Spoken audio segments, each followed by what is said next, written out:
Hi guys! Some of you might have heard the very exciting news, which is that my second book is now on the way. It's available for pre-order now and it will be dropping in July, which to be fair, this video might be coming out around then, but just to cover my bases, it's either very close to being out or already out. Obviously, you know that I like to just keep things really easy. I don't really love the idea of kind of gatekeeping to making really good drinks. And so this one is very much a kind of a labor of love and a bit of a love letter to you guys that all kind of follow me, because it's giving you some secrets and hints and tips and tricks from how bars tend to make a lot of homemade ingredients and things and use that to sort of spice up and vary up their cocktails. So what I really like about it is right at the front here, so you've obviously got sort of, you're setting up your own home bar and a bit of discussion of different spirits and other ingredients that you might want. But then we also have these ingredients charts. So this one, for instance, is all different kind of fruits. So things like citrus fruit, berries, sort of just discussing that flavor profile and therefore what it might go well with. We've got vegetables, spices, herbs, other. And then we kind of get into these cocktail charts. So looking at something like vodka, for instance, it tastes citrusy, peppery, and creamy. And so therefore it pairs well with Fino or Manzanilla sherry, dry vermouth, citrus or floral amaro. And then I've got kind of put three options that you could do there. So it would go well if you wanted to pair it with a berry flavor, a citrus fruit, and a delicate herb. Or you could go with an earthy vegetable and a spicy spice, a la Bloody Mary kind of vibe. Or you could try it with an orchard fruit and an aromatic vegetable, so something like fennel or something like that. Goes really nicely with kind of all of the characteristics of vodka. So you've got that for all of your main spirit types. And then we've got the prep recipe section at the back here. So these are kind of homemade ingredients that you can make to then use in the cocktail recipes at the back.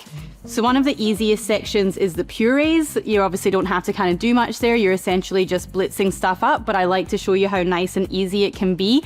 And you can definitely take shortcuts. So this one is the pear and chamomile puree, which we're then going to use in a little pear and chamomile Bellini. You can obviously use fresh pears. You would just probably want to poach them first to make them soft enough to blitz. But honestly, I usually just buy a little tinned one. These are just in their own juices there. And then super easy, just some chamomile tea bags with which I have made some chamomile tea. And so we're just going to blitz up the pears, some chamomile tea, and a little bit of honey to sweeten it. And there you have a pear and chamomile puree. Very easy. I'll stick that all in a big jug and get it blended up. Now, this one is 700 grams. The recipe is for 500, but you can obviously scale that up or down as much as you like. So then we're just going to go in with about 100 mils of the tea, and that just helps accent, like add a little kind of like floral brightness to it. And then some honey here as well. I am going to be using my stick blender. Unfortunately, I can't plug it in around here, so we're just going to have to do a little magic of TV moment here.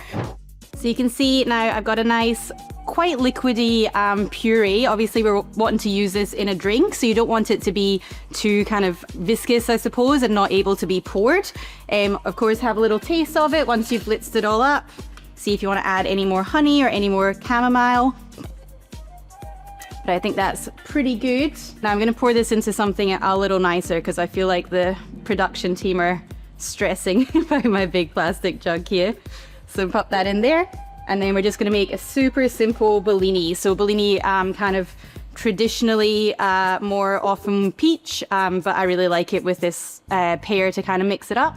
So we're just going to go in with 60 mils of our puree. And then just a nice dry sparkling wine.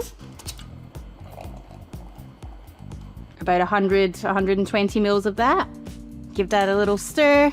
Now, a traditional Bellini is served up just in a champagne flute, but I actually like to do this one in a wine glass and add some ice to it.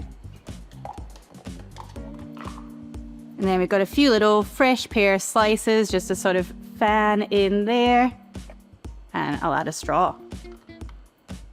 So there we have our pear and chamomile Bellini. So fun, so fruity, just, you know, nice and light in alcohol, but it really feels, if you had someone over and you gave them this instead of just a glass of sparkling, it really feels like you've made that extra little bit of effort Pear and Chamomile Bellini. So now you know.